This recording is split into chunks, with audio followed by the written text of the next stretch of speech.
Shalom, selamat pagi. Saya bersyukur boleh menyapa ibu, bapak, saudari-saudara dalam kasih Tuhan Yesus Kristus. Marilah kita berdoa. Kasih karunia dan damai sejahtera dari Allah Bapa kita dan dari Tuhan Yesus Kristus. Amin.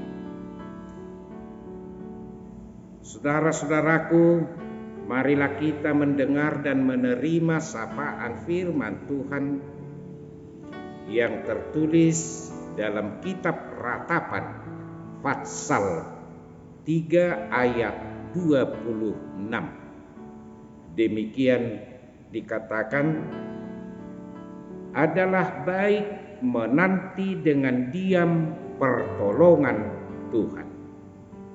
Adalah baik menanti dengan diam pertolongan Tuhan.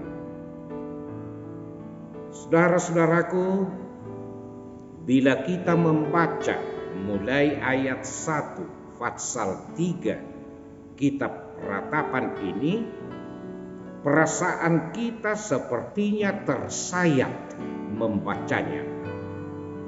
Karena ketika derita demi derita mendera bangsa Israel, penulis juga meratap karena mereka sedang dalam pembuangan.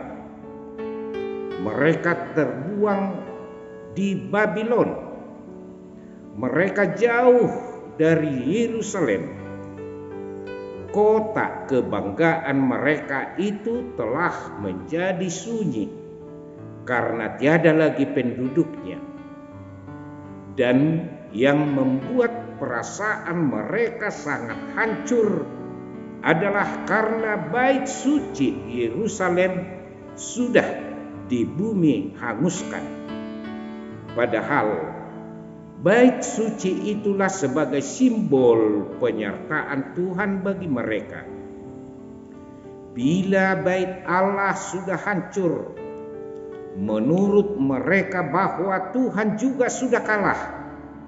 Paling tidak Tuhan sudah meninggalkan mereka.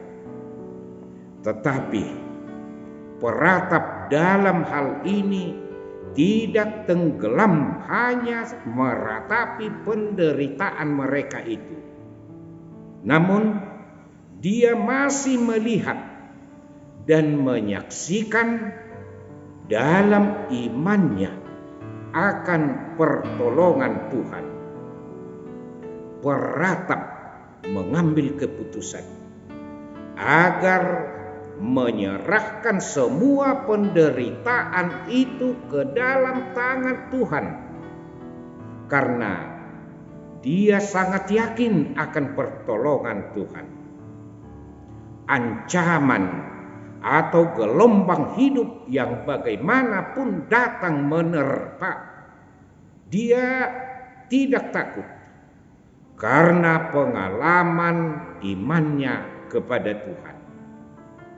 Peratap telah merasakan dan menyaksikan akan kebesaran dan kedahsyatan Tuhan dalam perjalanan hidupnya.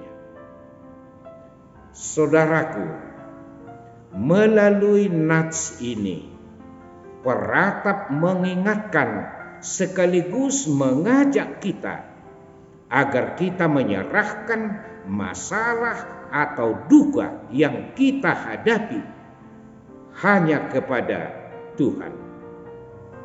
Karena ke tangan siapa kita menyerahkan hidup kita ini, tentu pilihan itu juga akan menentukan konsekuensi atau hasilnya.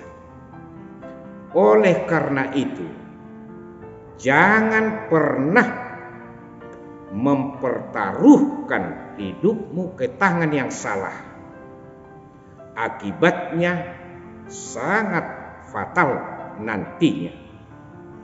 Ingat, perjalanan hidup orang percaya pasti menuju kepada kehidupan dan sukacita di dalam Tuhan, bukan seperti jalan orang fasik yang menuju kebinasaan.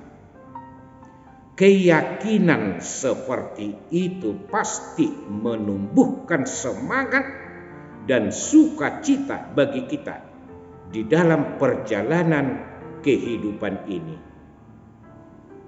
Kita tidak sendirian dalam perjalanan hidup ini, karena Tuhan senantiasa setia menyertai kita.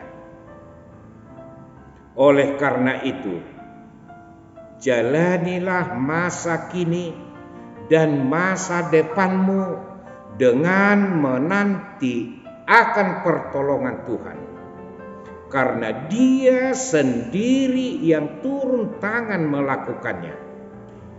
Bila Tuhan sudah turun tangan, Goliat juga akan dikalahkan, Firaun juga dihancurkan.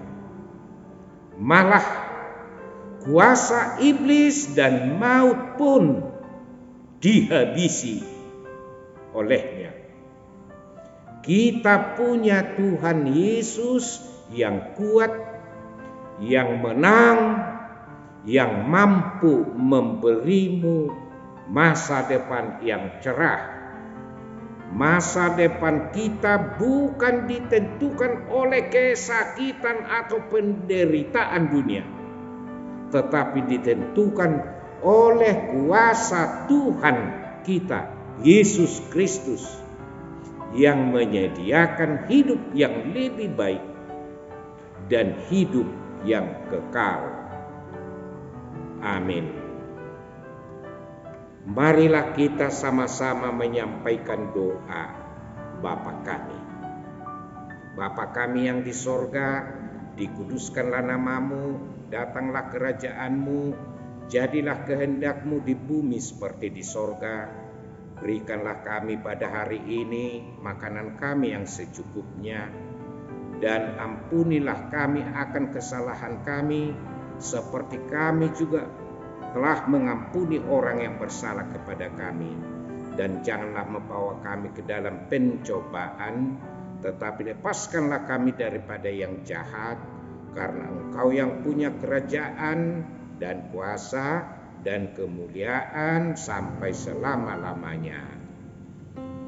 Anugerah Tuhan kita Yesus Kristus, kasih setia Allah Bapa dan persekutuan Roh Kudus menyertai saudara sekalian. Amin. Selamat melanjutkan aktivitas. Tuhan memberkati.